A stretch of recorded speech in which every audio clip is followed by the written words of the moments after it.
अस्सलाम वालेकुम रहमतुल्लाहि व बरकातहू। Very good morning. कैसे आए हो? बेटर होंगे।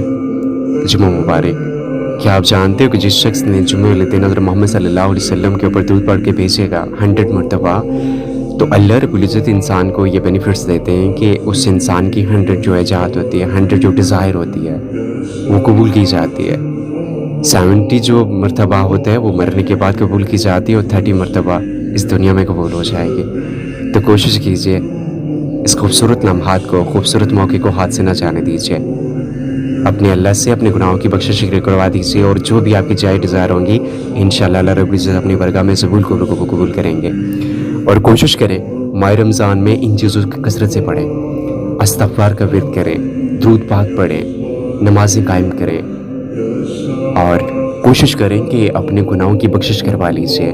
ये दौलत, ये सक्सेस, ये दुनिया की रंगीनी है। अब बिलीव कीजिए कि सब कुछ यहीं रह जाना है। कितने लोग होते हैं जो करोड़ों अरबोपति होते हैं ना, और अचानक जब मौत आती है तो सब दौलत, एवरीथिंग, सब कुछ दुनिया में रह जाता है। तो यही सब कुछ हमारे साथ भी होना है। हम दुनिया में एक्चुअल में गेस्ट हैं। अब ज़िंदगी और मौत का कुछ पता नहीं है। I don't know decide my Allah कब कहाँ किस टाइम इस दुनिया से जाना हो। तो कोशिश कीजिए ना, अल्लाह से सच्चे दिल से माज़रत करें, एक्सक्यूज़ करें, इस्तिग़फ़ार का विर्द करना, दिल से करना, दुरूद पाक पढ़ना, कलमा तय्यब का विर्द करना है अपने। और ये बहुत अफ़ज़ल है, बहुत ही ज़्यादा अफ़ज़ल। या रहीम या करीम, ये पढ़ें और अपने अल्लाह को राज़ी कर लीजिए। अल्लाह के साथ अगर आपकी फ्रेंडशिप बन गई, आप अल्लाह के हो गए, तो बिलीव कीजिएगा कि ये दुनिया आपके कदमों के नीचे होगी।